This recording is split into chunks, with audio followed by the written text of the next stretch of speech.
Ici, on va être sur un power kit. Donc généralement, le power kit, c'est le sillon et le portillon qui ont fusionné en un seul élément.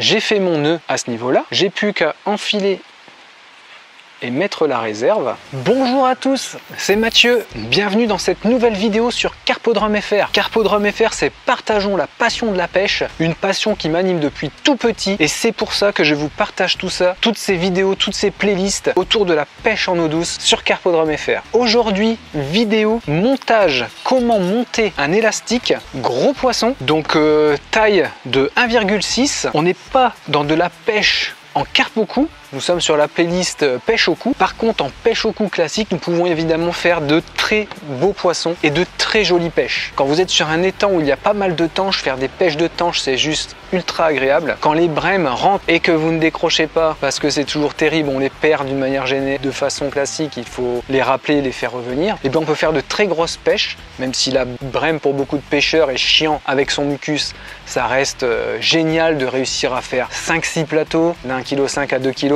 Quand on arrive à en faire 10, 15 sur une après-midi, c'est juste génial, ça fait une très belle pêche et ça reste très intéressant. Et bien sûr la pêche de petite carpe, la pêche de la carpe au cou sur des cannes classiques gros poissons ou sur entre autres ça, une canne classique mais équipée d'un power kit, donc un kit gros poisson, généralement constitué en 2 éléments. C'est ce qu'on va voir dans cette vidéo, comment monter un élastique gros poisson de 1,6 sur un power kit.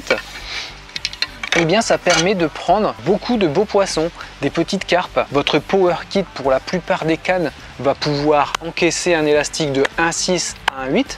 Donc vous allez pouvoir pêcher avec des diamètres de fil de 16 à 18 centièmes qui ont déjà des résistances de l'ordre de 2,5 kg à 4 kg selon les fils et qui vont vous permettre de sortir des poissons de 4 à 7, 8 kg sans problème. C'est faisable. Je les fais régulièrement et voilà. Allez, on attaque.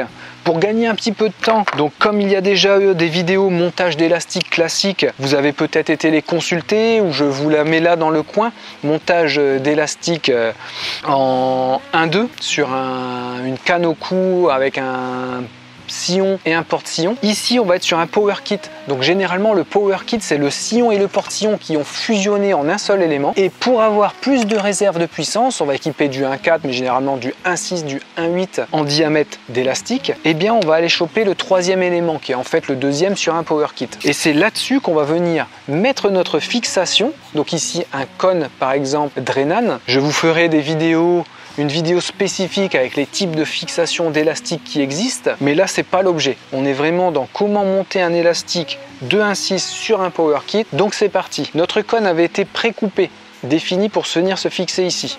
Pour gagner un petit peu de temps sur cette vidéo, j'ai déjà attaché mon élastique avec l'attache, donc une attache élastique classique, je vous montre. Hop, voilà.